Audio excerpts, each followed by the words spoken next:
ओम प्रकाश का medical store अपने स्थान के कारण काफी पुराना और अच्छी स्थिति में था, लेकिन जैसे कि कहा जाता है कि धन एक व्यक्ति के दिमाग को भ्रष्ट कर देता है, और यही बात ओम प्रकाश जी के साथ भी घटित हुई। ओम जी बताते हैं कि मेरा मेडिकल स्टोर बहुत अच्छी तरह से चलता था और मेरी आर्थिक स्थिति भी बहुत अच्छी थी। अपनी कमाई से मैंने जमीन और कुछ प्लॉट खरीदे और अपने मेडिकल स्टोर के साथ एक क्लिनिकल लेबोरेटरी भी खोल ली। लेकिन मैं यहाँ झूठ नहीं बोलूंगा कि मैं एक बहुत ही लालची किस्म का आदमी था, क्योंकि मेडिकल फील्ड में 2 गुनी नहीं बल्कि कई गुना कमाई होती है। शायद ज्यादातर लोग इस बारे में नहीं जानते होंगे कि मेडिकल प्रोफेशन में 10 रुपए में आने वाली दवा आराम से 70 से 80 रुपए में बिक जाती है।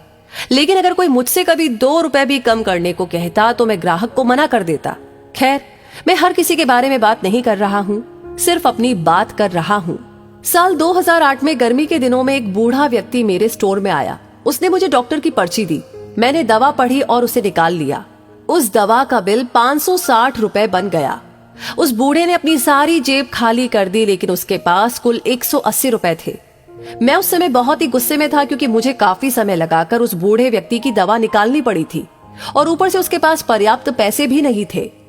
बूढ़ा दवा लेने से भी मना नहीं कर पा रहा था, शायद उसे दवा की सख्त जरूरत थी। फिर उस बूढ़े व्यक्ति ने कहा कि मेरी मदद करो, मेरे पास कम पैसे हैं और मेरी पत्नी बीमार है, हमारे बच्चे भी हमें पूछते नहीं है। मैं अपनी पत्नी को इस तरह वृद्धावस्था में मरते हुए नहीं देख सकता।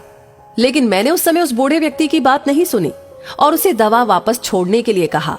यहाँ पर मैं एक बात कहना चाहूंगा कि वास्तव में उस बूढ़े व्यक्ति की दवा की कुल राशि 120 रुपए ही बनती थी। अगर मैंने उससे 150 रुपए भी लिए होते तो भी मुझे 30 रुपए का मुनाफा ही होता। लेकिन मेरे लालच ने उस बूढ़े लाचार व्यक्ति को भी नहीं छोड़ा। फिर मेरी दुकान पर खड़े एक दूसरे ग्राहक ने अपनी जेब से पैसे निकाले और उस बूढ़े आदमी के लिए दवा खरीदी, लेकिन इसका भी मुझ पर कोई असर नहीं हुआ। मैंने पैसे लिए और बूढ़े को दवाई दे दी। समय बीतता गया और साल 2009 आ गया। मेरे इकलौते बेटे को ब्रेन ट्यूमर हो गया। पहले तो हमें पता ही नहीं चला, लेकिन जब पता चला तो बेटा मृत्यु के कगार पर था। पैसा बहता रहा और लड़के की बीमारी खराब होती गई।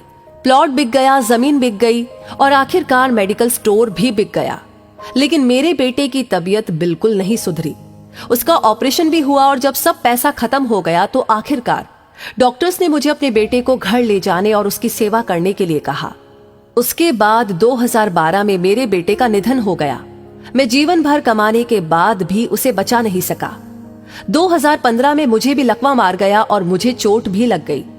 आज जब मेरी दवा आती है तो उन दवाओं पर खर्च किया गया पैसा मुझे काटता है, क्योंकि मैं उन दवाओं की वास्तविक कीमतों को जानता हूं। एक दिन मैं कुछ दवाई लेने के लिए मेडिकल स्टोर पर गया और 100 रुपए का इंजेक्शन मुझे 700 रुपए में दिया गया। लेकिन उस समय मेरी जेब में 500 रुपए ही थे और इंजेक्शन के बिना ही मुझे मेडिकल स्टोर से वापस आना पड़ा। उस समय मुझे उस बूढ़े व्यक्ति की बहुत याद आई और मैं घर चला गया। मैं लोगों से कहना चाहता हूं कि ठीक है कि हम सभी कमाने के लिए बैठे हैं, क्योंकि हर किसी के पास एक पेट है, लेकिन वैध तरीके से कमाए। गरीब लाचारों को लूट कर कमाई करना अच्छी बात नहीं है, क्योंकि नरक और स्वर्ग केवल इस धरती पर ही है, कहीं और नहीं। और आज मैं नरक भुगत रहा हूं। पैसा हमेशा मदद नहीं करता, हमेशा ईश्वर के भय से चलो, उसका नियम अटल है। क्योंकि कई बार एक छोटा सा लालच भी हमें बहुत बड़े दुख में धकेल सकता है। तो दोस्तों, इस